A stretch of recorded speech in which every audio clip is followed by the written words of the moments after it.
कैलिकट में चांद नजर आने की तस्दीक के बाद भटकल, उडुपी और मंगलूर समेत केरल में रमजान की शुरुआत का ऐलान। मंगल को होगा पहला रोजा। हुकूमत को कान खोल कर सुनना चाहिए कि ये शाहीन बाग की तहरीक नहीं है। हमारा धरना अभी खत्म नहीं होगा। जहां इलेक्शन है वहां कोरोना क्यों नहीं। किसान लीडर राकेश टिकैत का बयान। ज्ञानवापी मस्जिद में खुदाई पर रोक लगनी चाहिए। आसार खदीमा से इस मामले में सिर्फ धोखाबाजी की उम्मीद की जा सकती है। ओवैसी का बयान।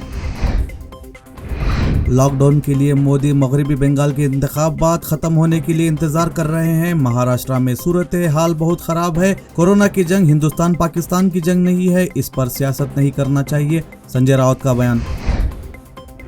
कोरोना से निपटने के लिए नई गाइडलाइंस जारी। शादियों में महज 50 अफराद तक शरीक। बस, मेट्रो, रेस्टोरेंट में 50% लोगों की इजाजत। दिल्ली सीएम अरविंद केजरीवाल। कर्नाटक में मुकम्मल लॉकडाउन का अंदेशा। मई के दौरान बेंगलुरु में कोरोना केसों की तादाद रोजाना 15,000 तक बढ़ सकती है। Health minister Sudhakar.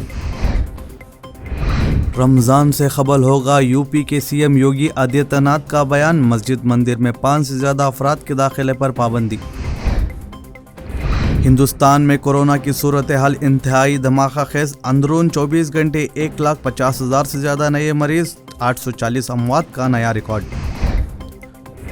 कुरान पाक की 26 आयतों को हटाने की अपील खारिज। अर्जी गुजार वसीम रजवी पर 50,000 का जुर्माना। सुप्रीम कोर्ट ने कहा इस दरख्वास्त की कोई बुनियाद नहीं। हरमैन शरीफैन में तरावी की रकातें निस्फ करने का हुक्म। माह रमजान में मस्जिद हरम और मस्जिद नबवी में बच्चों के दाखिले पर पाबंदी।